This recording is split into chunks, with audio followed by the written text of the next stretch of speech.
Was I wrong the whole time? That's what we're going to talk about in this video. Hey guys, welcome to the channel. So I want to talk about, was I wrong the whole time? You do not know, my name is Amber Turner and I am the author of Manifesting Made Basic.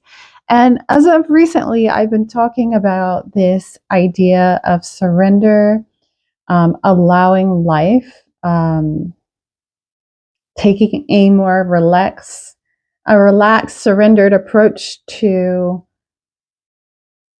this thing and letting go of what it is not, all of the illusions, and stepping into or allowing more truth into your life, which is different from actually my book.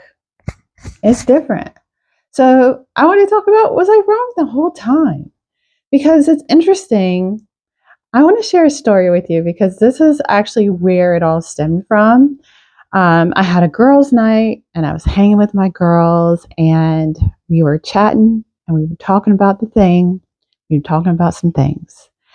And I told them, and it was somewhat what I talked about in my story time. And I was telling them that I feel like I was wrong about everything.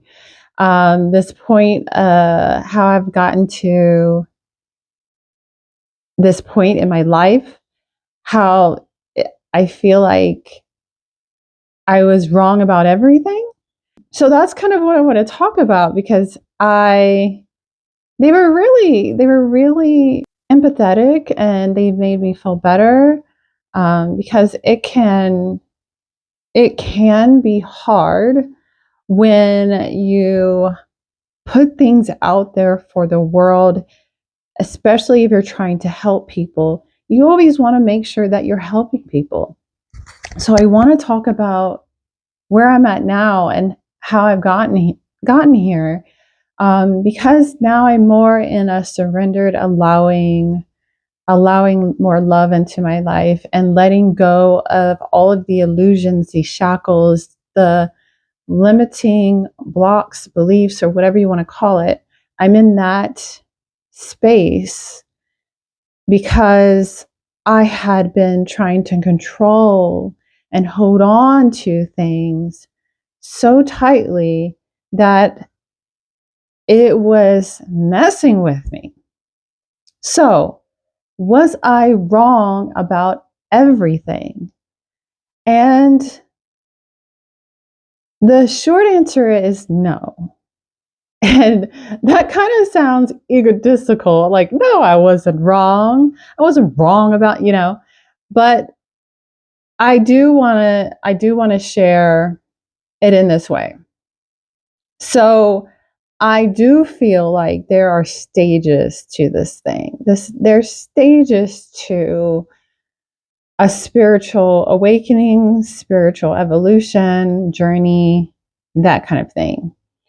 I've gotten to a point where I'm in a different stage of my evolution, I feel. And so, yeah, my book, Manifesting Made Basic, truly is what it is called. It's Manifesting Made Basic. So it is the basic level. And so for me, I wrote the book because I wanted people, because there are nuances and levels to this thing.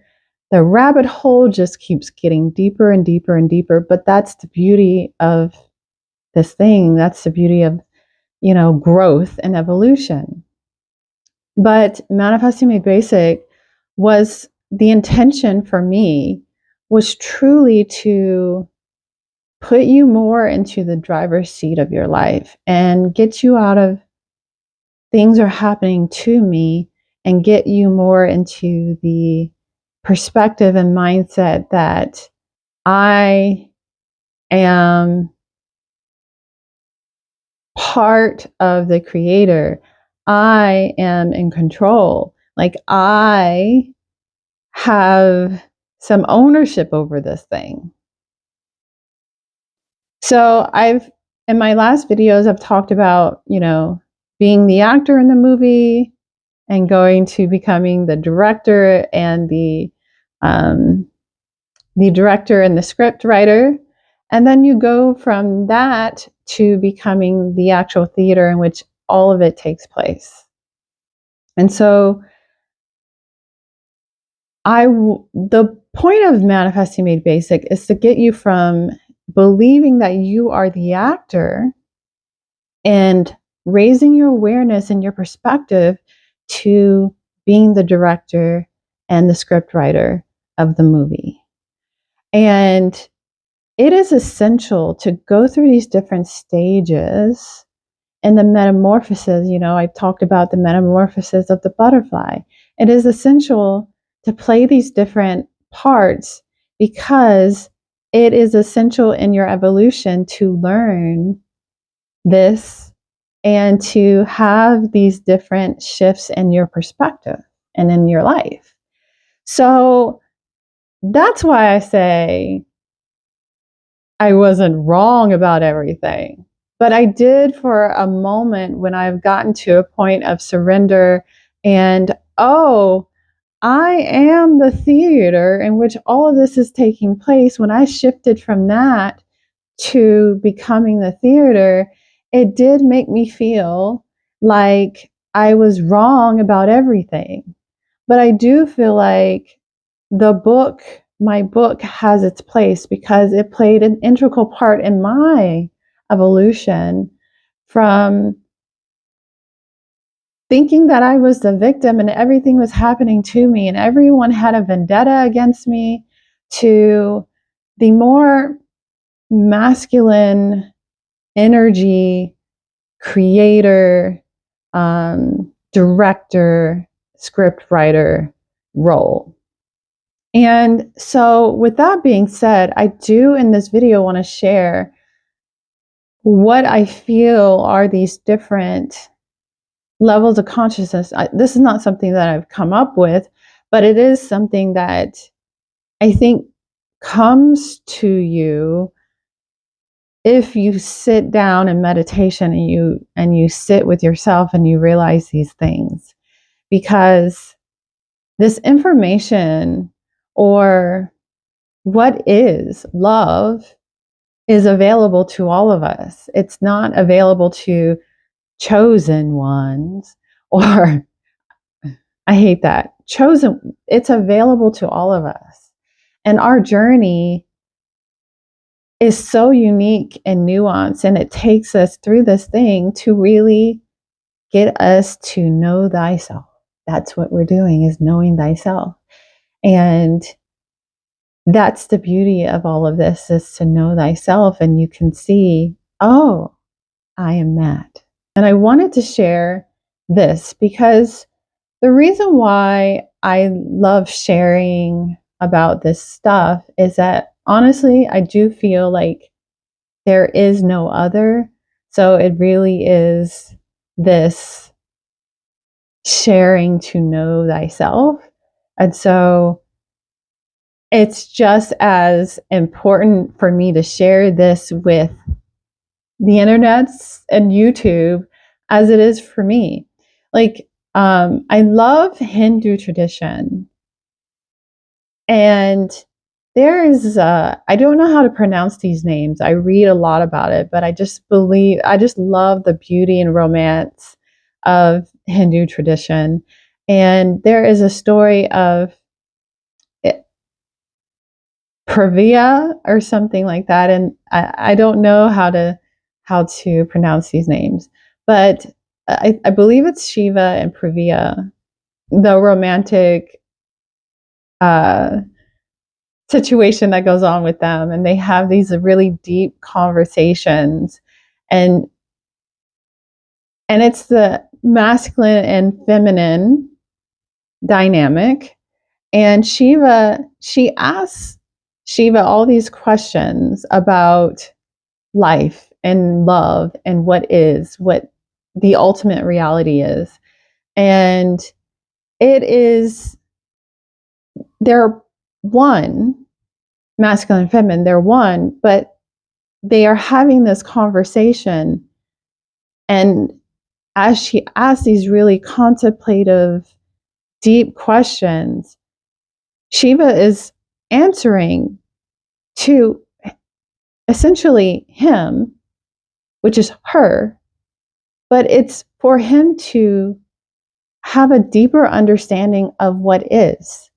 And so that's why I like to do this, because it is, as we are all one, this oneness, it is having this deeper understanding of ourselves, of myself, and we are all it. So it's just this really deep understanding of knowing thyself. So I did want to share that, because we all have this unique way of sharing and articulating love. One of the things that came to me in meditation is the levels in which I understand it. The first one is I am that experienced creation. And then the level above that is I am that creates. And then the level above that, the third level above that, is I am that. And then the level above that is I am all. And so once you start meditating on these different levels, because in different aspects of your life, you could be at different levels, you start meditating on I am that, I am that love. And then you start meditating on I am all. Your awareness just keeps expanding. And as your awareness expands and you go to these different levels, what is available to you expands. And then expansion expands. It's like this, like infinity. And this is really you getting to meditate on love, the infinity and expansion of love that is just never ending. And it's just this beautiful place to be in. I love being in this place of I'm everything and infinity, and expanding into that, and this nourishing, beautiful light that will always overcome darkness, always. And if you meditate on the expansion of this light, this beautiful, loving light, and the nourishing of it, I just made that up, but the nourishing of it, it's just this really beautiful energy to be in. And yeah, so I really wanted to share that. I really just wanted to do this video on, was I wrong about everything? Because I had to contend with that for a while. I'm like, was I? But then I'm like, we're all on this thing. There can be different truths all at the same time. Like all stories exist, and something something can be true at the very same time as something else that might contradict it, because there's no time. And your perspective and awareness of something or everything can be true at the same time as it not being true, I guess. Like that really confused me right there. But like, I think you understand what I'm saying, is that there is no time. And at this very now, all stories exist. All stories exist in this present now. So one story that can contradict another story exists in this present now. So, was I wrong about everything? Sure. But was I wrong about everything? Nah. You know, it's really, really interesting when you really contemplate and meditate on this thing that all stories exist in this present now. So, what do you choose? What are you aware of in this present now? Okay. Anyways, you guys, that's all for this video. I hope you guys enjoyed. If you did, give it a thumbs up, subscribe, like, all that jazz. And I will check you guys in the next video. Peace.